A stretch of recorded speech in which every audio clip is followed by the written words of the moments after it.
Nós vamos conversar com o Dr. José Salomão Schwartzman, que é professor do curso de pós-graduação de distúrbios de desenvolvimento na Universidade Mackenzie. O Dr. Salomão é reconhecidamente uma das maiores autoridades nessa área, e especialmente na área do autismo.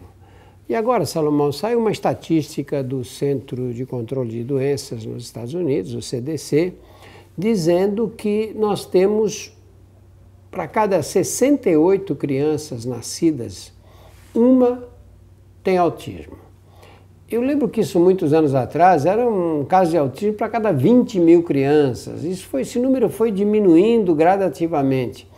E chegamos aí a 1% das crianças. Agora, menos do que 1%, o que está acontecendo? O número de casos está aumentando ou essas contagens é que estão com vieses estatísticos? Drauzio, eu acho que tem algumas coisas acontecendo, né? Uma é que há uma consciência maior a respeito dessa condição. Então, isso antigamente era olhado como algo extremamente raro.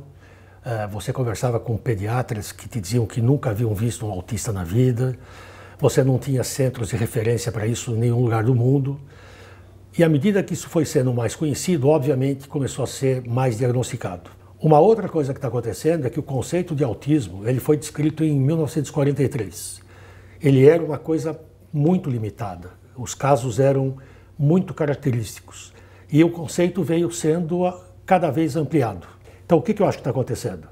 Cada vez mais você começa a identificar pessoas que não necessariamente têm uma doença e entram com o rótulo de autismo, de alto funcionamento.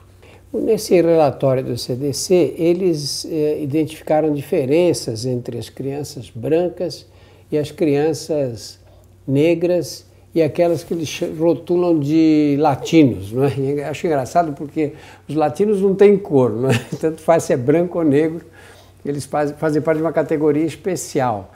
Existe alguma base teórica para essa diferença? Eu não conheço, e diria que aqui no Brasil não existe estudo nesse sentido, até porque a gente não tem mais raça branca e preta, né?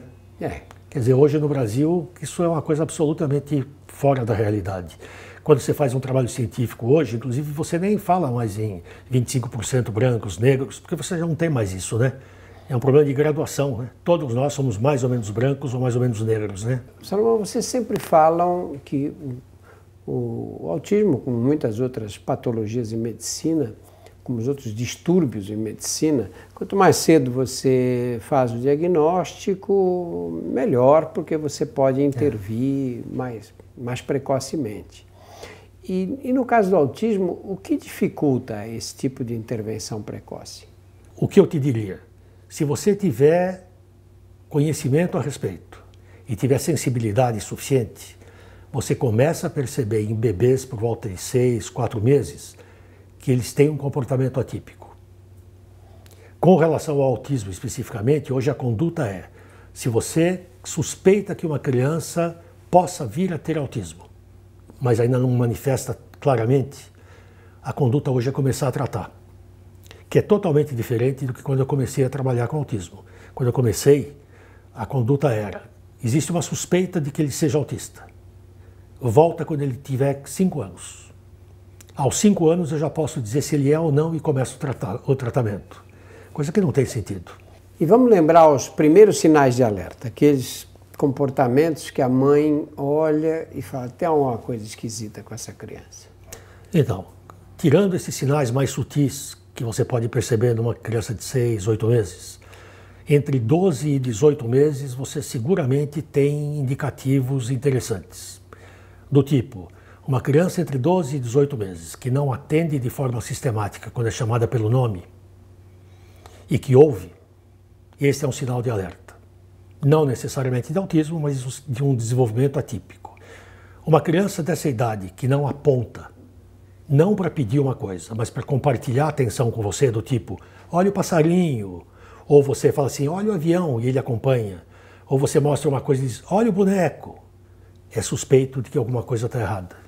Uma criança que prefere ficar no berço, ao ficar no seu colo, que não se sente aninhada no seu colo, ela fica inclusive irritada, que prefere ficar deitadinha, isolada de tudo. muito quieta demais, eu suspeitaria de que alguma coisa não vai bem com essa criança.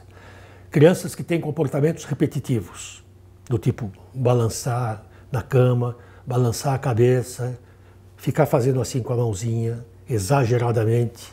Um bebê normal, por volta de 6, 8 meses, faz isso, mas não exageradamente. Comportamentos muito repetitivos e sem um propósito definido. Por exemplo? Uma criança de 18 meses que brinca com carrinho, mas em vez de fazer isso com o carrinho, ele vira e fica rodando a roda. Ou ele coloca um na frente do outro, ou ele pega uma caixa cheia de carrinho e começa a organizar os verdes, os vermelhos, os azuis. Ou seja, ele não brinca, ele organiza as coisas.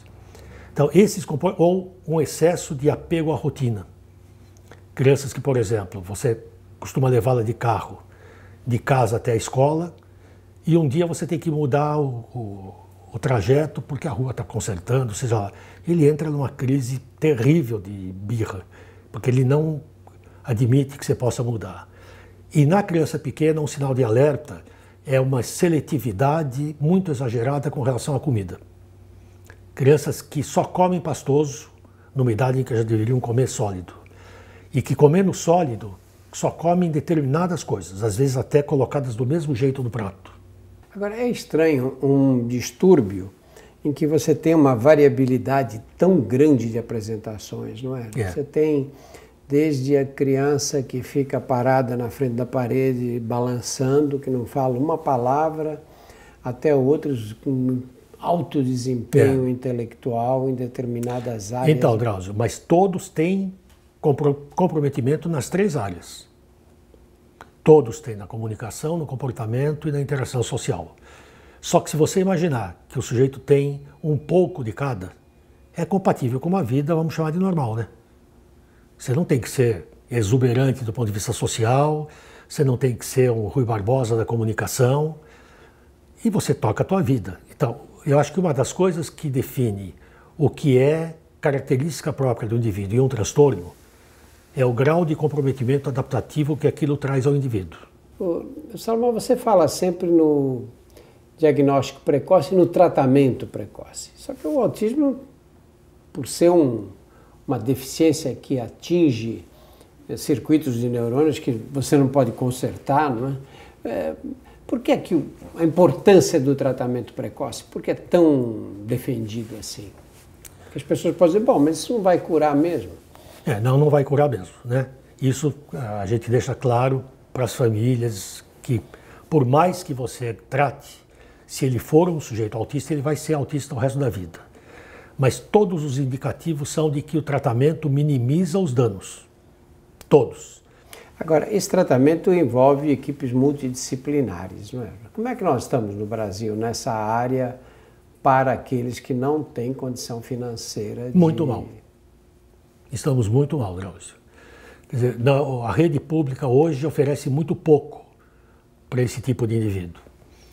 Os CAPS são locais de tratamento, mas eles tratam por muito pouco tempo por semana, porque tem muita procura frequentemente com a criança em grupo. Então, eles não seguem a conduta que hoje no mundo é considerada melhor, que é o tratamento com terapias comportamentais e foniatras. O Estado, neste momento, não tem capacidade de fazer isso. E você acha que isso vai ter solução um dia? Ou vai ter um encaminhamento essa questão, pelo menos, pelo serviço público? Drauzio, o Ministério da Saúde está publicando as diretrizes para o atendimento de crianças com autismo na rede pública. Eu participei de algumas reuniões. No papel, o planejamento está estruturado. Se você me perguntar se isso vai funcionar, eu não sei. Mas pelo menos as coisas estão começando a mudar. No final de 2012, a presidente Dilma assinou a lei que, pela primeira vez, reconhece que autismo é uma deficiência. Até então, pais de crianças autistas não tinham nenhuma ajuda, porque o Estado não os considerava deficientes. E eles não entravam na cota, em termos de funcionamento, de trabalhar numa empresa, etc. Isso é de 2012, quer dizer, ultra recente, né? Mas eu acho que o Estado agora está começando a olhar para essa população enorme, né? Que está por aí. E nós temos médicos treinados para atuar nessa área? Poucos. Muito poucos. Isso a gente vê frequentemente nesses cursos que se faz por aí. O número de médicos pediatras que vem é irrisório. Quem vem são psicólogos, fisioterapeutas, fonoaudiólogos, pedagogos, mas dificilmente você tem médicos na plateia. Então não há interesse realmente, aparentemente. Algum medicamento específico para autismo? Não. O que existem são medicamentos sintomáticos. Não há remédio para o autismo. E você vê alguma saída nessa área medicamentosa? Eu acho. No futuro? Autismo hoje, Drauzio, é provavelmente a condição neuropsiquiátrica que tem mais investimento. São gastos milhões de dólares por ano por laboratórios de pesquisa, por laboratórios farmacêuticos. Eu acho que sim. Há muito estudo em andamento no momento, há algumas coisas interessantes já produzindo resultado em animais. Eu acho que a gente vai ter, não a cura como algumas pessoas estão apregoando, mas uma melhora substancial, eu acredito que sim.